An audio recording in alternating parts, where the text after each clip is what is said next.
జగన్ దగ్గరికి తాజాగా ఉత్తరాంధ్ర ప్రాంతానికి సంబంధించినటువంటి ఎమ్మెల్యేలు అటు కంబాల జోగులు లేకపోతే కనుక విశాఖపట్నంలో తాజాగా వచ్చినటువంటి వాసుపల్లి గణేష్ నుంచి ఆ, మంత్రి పదవి కోసం ట్రై చేసి ఆ పైన టీచర్ పోస్ట్ వస్తే అది వదులుకుని ప్రస్తుతం ఎమ్మెల్యేగా కొనసాగుతున్నటువంటి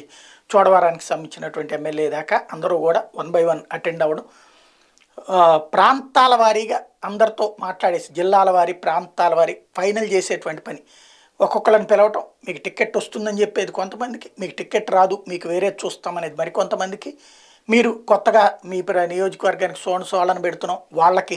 మీరు సహకరించాలన్నది మరికొంతమందికి ఓవరాల్గా ఆ, వైఎస్ఆర్ కాంగ్రెస్ పార్టీ రాజకీయం అన్నటువంటిది పీక్ స్టేజ్కి వెళ్ళింది జగన్ దగ్గరికి క్యూ కడుతున్నటువంటి ఎమ్మెల్యేలు అంటే వాళ్ళు వచ్చి కలవటం కాదు పిలిపిస్తున్నారు అందులో ఎవరెవరిదైతే ఫైనల్ చేయడానికి అయితే పిలిపించుకుంటూ వస్తున్నారు తాజాగా వీళ్ళందరూ వచ్చి కలిసి వెళ్ళటం వీళ్ళల్లో ఎవరికి వస్తుంది ఎవరికి రాదు రానటువంటి వాళ్ళకి అవతల ఉన్న పార్టీలో అవకాశాలు ఉన్నాయి అది జనసేనలోనా భారతీయ జనతా ఇదే తెలుగుదేశం పార్టీలోనా అక్కడ లేకపోతే అప్పుడు ఇక్కడే ఉండేటటువంటి ప్రయత్నం ఉంటుంది ఒకవేళ అక్కడ అవకాశాలు ఉన్నాయంటే అటుకి మళ్ళేటువంటి అవకాశం ఉంటుంది అదంతా చూసి అదంతా అందుకు సిద్ధపడినే జగన్మోహన్ రెడ్డి అయితే పిలిచి మాట్లాడుతూనే ఉన్నారు